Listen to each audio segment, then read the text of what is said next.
गांव के किनारे एक टूटी सड़क पर गाजर रोज सुबह अपना ठेला लगाता था।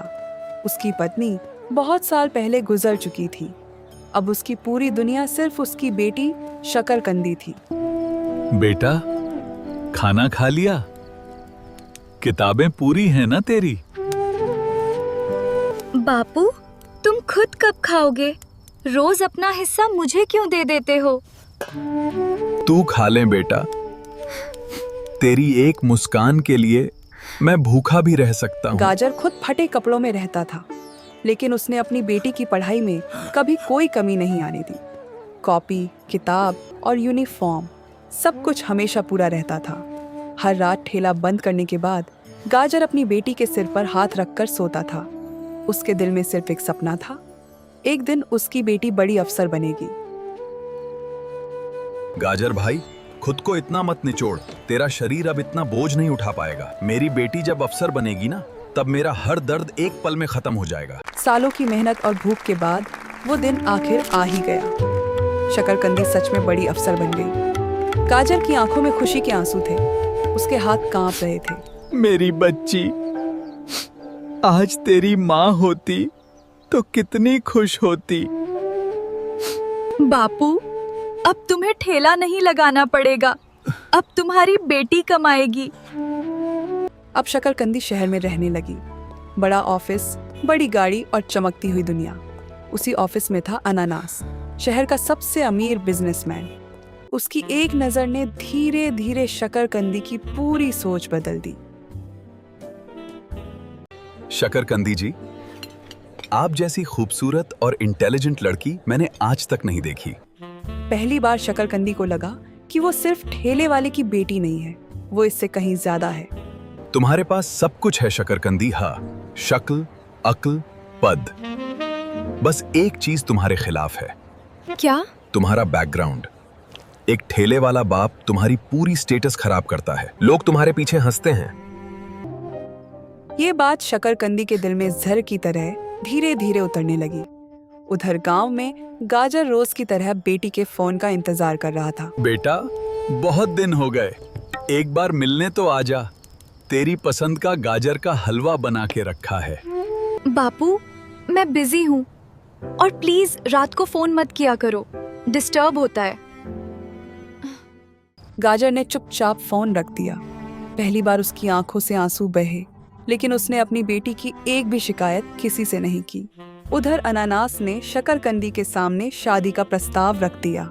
मैं तुमसे शादी करूंगा शकरकंदी, लेकिन एक शर्त पर। तुम्हारे बाप को इस शादी से और तुम्हारी जिंदगी से दूर रहना होगा। ठीक है, मैं उसे आज ही बता दूंगी। उसी शाम कई महीनों बाद शकरकंदी गांव लौटी। गाजर अपनी फटी कमीज में बेटी का स्वागत करने दौड़ पड़ा। मेरी बच्ची आ गई। बैठ, मैं अभी तेरे लिए गरम खाना लाता हूँ। रुको, मुझे तुमसे एक जरूरी बात करनी है। हाँ बोल बेटा। बापू, तेरी गरीबी से मुझे शर्म आती है। मैं अनानास से शादी कर रही हूँ। पूरा कमरा एक पल के लिए बिल्कुल खामोश हो गया। उसकी आंखों में आंसू थे, लेकिन होठों पर वही पुरानी कमजोर मुस्कान थी। ठीक है बेटा, तू खुश रहे, बस मेरे लिए यही काफी है। उसने चुपचाप अपनी बेटी का हाथ छोड़ दिया। शकरकंदी बिना पीछे देखे वहां से चली गई और उस रात पहली बार गाजर का ठेला बंद रहा। फिर शादी का दिन आ गया। बड़ा शादी हॉल, महंगे मेहमान और चमकती रोशनियां।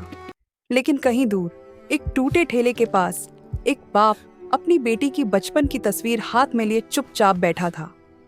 भगवान, मेरी बच्ची को बस खुश रखना, मुझे कुछ नहीं चाहिए। उधर शादी के मंडप में शकरकंदी इंतजार कर रही थी।